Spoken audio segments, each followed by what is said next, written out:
వీక్షకులందరికీ నమస్కారం. నవంబర్ మాసమందు మీ రాశి వారికి ఏ విధమైనటువంటి గ్రహస్థితి ఉన్నది? ముఖ్యంగా నవంబర్ మాసము చాలా కీలకమైనటువంటి మాసం.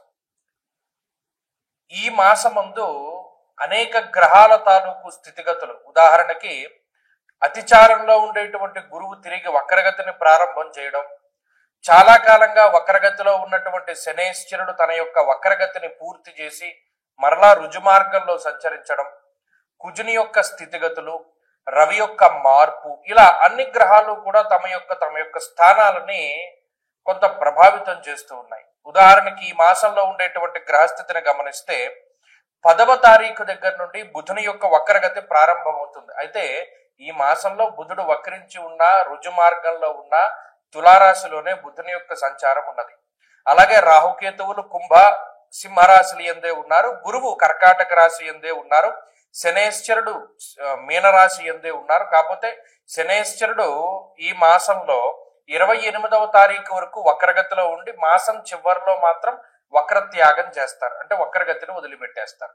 ఇవి ఫిక్స్డ్ గా ఉండేటువంటి గ్రహాలు. వీటితో పాటుగా శుక్రకుజులు కూడా వృశ్చిక రాశి ఎందే ఉన్నారు. అంటే మీరు గమనించండి, గురుడు, రాహువు, కేతువు, శనేశ్వరుడు, కుజుడు, బుధుడు, అలాగే ఈ మాసమందు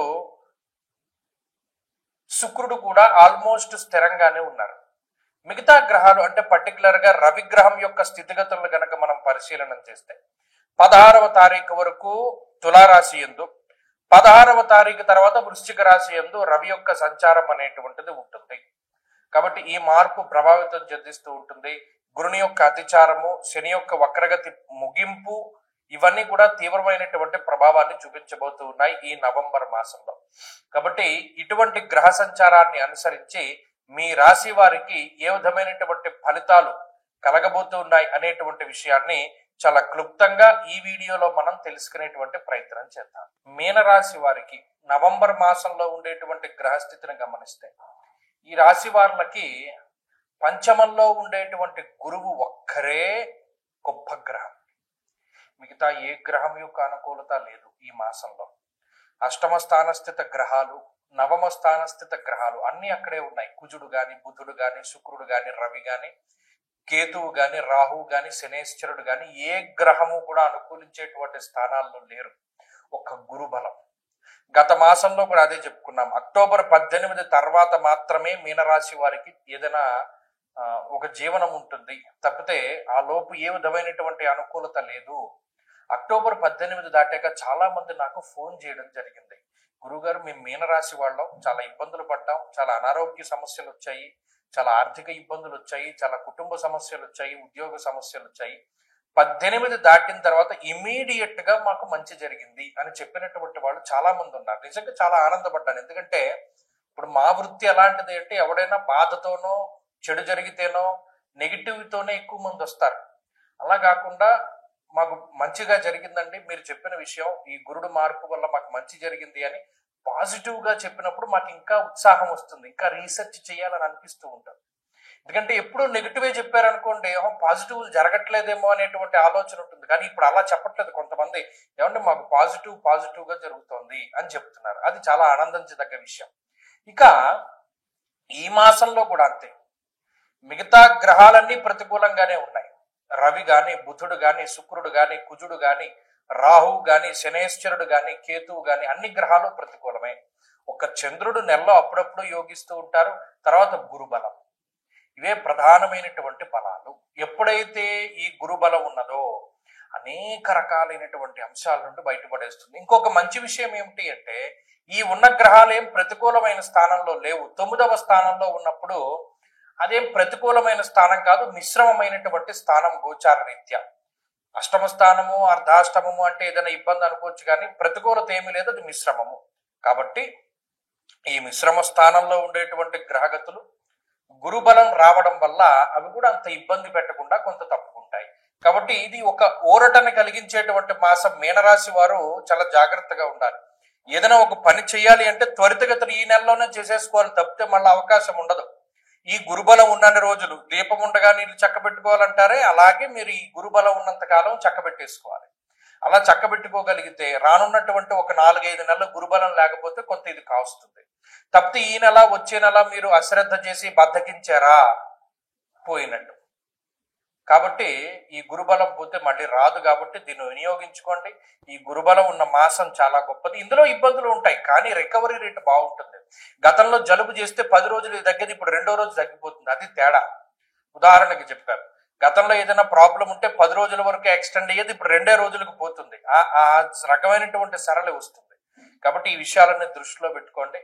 మీనరాశి వారు మరిన్ని శుభ ఫలితాలు సాధించడానికి ఎక్కువగా గురు చరిత్ర చదువుతూ ఉండడం, దక్షిణామూర్తి స్తోత్ర పారాయణ చేస్తూ ఉండడం ఇత్యాదివి చేస్తూ ఉండడం ద్వారా కూడా మంచి ఫలితాలు సంప్రాప్తమవుతాయి. ఈ ఆశ్వీజ కార్తీకాల్లో ముహూర్తాలు ఉంటాయి. ప్రత్యేకించి నవంబర్ నెలలో ఉండేటువంటి పెళ్లి ముహూర్తాలు అంటే నిజంగా కార్తీక మాసంలో ఉండేటువంటి పెళ్లి ముహూర్తాలు అత్యంత బలమైనటువంటి పెళ్లి ముహూర్తాలు. దాంట్లో ఏమాత్రం సందేహం లేదు. అయితే చాలా మంది నన్ను అంటే ఈ మధ్యకాలంలో నేను ఎక్కువ విన్నాను.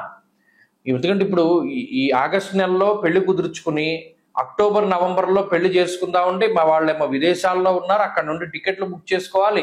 మాకు ఎవరో చెప్పారండి కార్తీక మాసంలో పెళ్లి చేయకూడదుట, కార్తీక మాసంలో పెళ్లి చేస్తే చాలా ఇబ్బందిట, లేదు పెళ్లికేం దోషం లేదన్నారండి, కానీ శుభ కార్యక్రమం ఆ రోజు చేయకూడదు, అంటే గర్భాధానం ఇంకా చెప్పాలంటే ఫస్ట్ నైట్ లాంటివి చేయకూడదుటండి. అలా చేస్తే చాలా అరిస్ట్ అంటది. కార్తీక మాసం అంటే శుభ కార్యక్రమాలు అంటే మన పుణ్యమాసం కదా, మనం గుడ్డు తినం లేకపోతేనేమో నాన్ వెజ్ తినం మానేస్తాం. అలాంటిది మరి ఈ ఫస్ట్ నైట్లు అవన్నీ ఎలా చేస్తారండి, గర్భాధానాదులు ఎలా చేస్తారండి, అందుకనే కార్తీక మాసంలో పెళ్లి చేయకూడదని చెప్పారండి అన్న మాటలు నాకు ఈ మధ్యకాలంలో చాలా వినపడ్డాయి. విస్మయానికి గురయ్యాను నేను. ఏమిటిది ఇంత వ్యతిరేకమైన ప్రచారం కనబడుతోంది. ఇంకొక ప్రచారం కూడా కనపడింది. అది ఇంకో వీడియో చేద్దాం అనుకున్నాను కానీ దానికి అంత అవసరం లేదు. ఏమంటే పెద్దవాళ్ళు పైన ఉండాలి, చిన్నవాళ్ళు కింద ఉండాలిటండి ఇంట్లోనూ. మా ఊర్లో అందరూ చెప్పుకుంటున్నారు పెద్దవాళ్ళు పైనే ఉండాలి, చిన్నవాళ్ళు కింద ఉండాలంటే, అలా లేకపోతే అరిష్టం జరుగుతుందిట అని. ఇదేంటమ్మా ఇలాంటి వింత పోకళ్ళు ఎక్కడి నుండి వస్తున్నాయి? మీకు ఒక చిన్న సూక్ష్మం చెప్తాను వినండి. ఇప్పుడు పెద్దవాళ్ళ భుజాల మీదకి ఎక్కి పిల్లలు ఆడుకుంటారు, అవునా కదా అని అడిగాను. అవునండి, పెద్దవాళ్ళ భుజాల మీద ఎక్కి చిన్న పిల్లలు ఆడుకుంటారు. అంటే అప్పుడు పెద్దవాళ్ళు ఎక్కడున్నారు? కింద ఉన్నారు. పిల్లలు ఎక్కడున్నారు? పైన ఉన్నారు. అంటే పెద్దవాళ్ళు కింద ఉండాలి, చిన్నవాళ్ళు పైన ఉండాలి. అంటే గ్రౌండ్ ఫ్లోర్లో తండ్రి గారు, పై ఫ్లోర్లో అన్నగారు, పై ఫ్లోర్లో తమ్ముడు, ఆ పై ఫ్లోర్లో అందరికన్నా చిన్న తమ్ముడు, అలా ఉండొచ్చు. ఇంకొక రకంగా అసలు ఈ శాస్త్రం ఎందుకు పెట్టారండి అంటే పెద్దవాళ్ళు వయసులో పెద్దవాళ్ళు కాబట్టి మెట్లు ఎక్కి అన్ని ఫ్లోర్లు పైకి ఎక్కలేరు కాబట్టి వారు కిందే ఉంటారు. వచ్చిన వాళ్ళ గురించి వాళ్ళు ఆరా తీస్తూ ఉంటారు. పెద్దవాళ్ళు కాబట్టి అన్ని విషయాలు తెలుస్తాయని వాళ్ళని కింద పెట్టారు. చిన్నవాళ్ళు పైకెక్కగలరు, శరీరం సహకరిస్తుంది కాబట్టి పైన ఉండాలి అన్నది కూడా వాస్తులో మర్మం. దీన్ని మార్చేసి పెద్దవాళ్ళు పైన ఉండాలి, చిన్నవాళ్ళు కింద ఉండాలని మొదలుపెట్టారు. ఇది నేను ఆశ్చర్యపోయినటువంటి విషయం. ఇంకొకటి, ఈ కార్తీక మాసంలో పెళ్లి చేయకూడదటండి, పెళ్లి చేసినా కూడా ఈ శుభకార్యం చేయకూడదటండి అని మొదలుపెట్టారు. ఎవడు ప్రచారం చేస్తున్నాడు ఇవన్నీను? తప్పు కదా. ఇప్పుడు ఒక విషయం చెప్తాను, గుర్తుపెట్టుకోండి. కార్తీక మాసము అన్నది నా కార్తీక సమో మాస, అసలు దాంతో సమానమైనటువంటి మాసం లేదు. దేనికి? దానం చేయడానికి. కన్యాదానంలో ఒక సంకల్పం చెప్తారు. దశా పూర్వేషాం దశా పరేషాం మద్వంశానాం మాతృవంశానాం పితృ నరకాతుత్తీర్య శాశ్వత స్వర్గలోక ప్రాప్త్యర్థం కన్యాదానం అహంకరిష్యే అని చెప్పి ఆ కన్యాదాత సంకల్పం చెప్తాడు. అంటే ఏంటి? ఇటు దశాపూర్వేశాం దశాపరేషాం అంటే 10 తరాల ముందు 10 తరాల తర్వాత ఉన్నటువంటి వాళ్ళు ధరించిపోవడానికి ఈ కన్యాదానం చేస్తున్నాను నేను. సాలంకృత సహిరణ్యోదక కన్యాదానం అహంకరిష్యే, అలంకారం చేసి కన్యాం కనక సంపన్నాం కనకాభరణేర్యుతాం అంటే అంత కనకాభరణాలతో కూడా అలంకారం చేసి దానం చేస్తున్నాను అంటే ఎంత ధరించిపోతారు. ఒక బంగారం దానం చేయడమే చాలా కష్టం ఈ రోజుల్లో. అలాంటిది అన్ని కాసుల బంగారము, అంతకన్నా విలువైనటువంటి అమ్మాయిని దానం చేస్తే కలియుగంలో, అందులోనూ కార్తీక మాసంలో ఈ 21 తరాల వాళ్ళు ఎంత ధరించిపోతారు. ఈ విషయాన్ని మానేసి కన్యాదానం చేయకూడదు లేదా పెళ్లి చేయకూడదు అనేటువంటి ధోరణి రావడం అనేటువంటిది చాలా పొరపాటు. కాబట్టి అది తప్పు. పెద్దవాళ్ళు పైన ఉండాలి అన్నది తప్పు. ఈ రెండిటిని కూడా మార్చుకోండి. పెద్దవాళ్ళు కింద ఉండాలి, చిన్నవాళ్ళు పైన ఉండాలి. కన్యాదానం చేస్తే కార్తీకంలో చేస్తే 21 తరాల వాళ్ళు తరించిపోతారు. కాబట్టి కార్తీక మాసంలో నిరభ్యంతరంగా వివాహాదులు చేసుకోవచ్చును. దానికి ధర్మపరమైనటువంటి కామానికి ఏ విధమైనటువంటి లోపము లేదు, ఏ విధమైనటువంటి దోషము ఉండదు. ఎందుకంటే సృష్టి కార్యం జరగాలి, అది ధర్మబద్ధంగా జరిగితే అసలు బ్రహ్మగారు ఉన్నదే అందుకు, సృష్టి చేయమనే మానవులను సృష్టించాడు. కాబట్టి చక్కగా వివాహాదులు అవి చేసుకోవచ్చును, ఏ విధమైనటువంటి లోపము లేదు. స్వస్తి.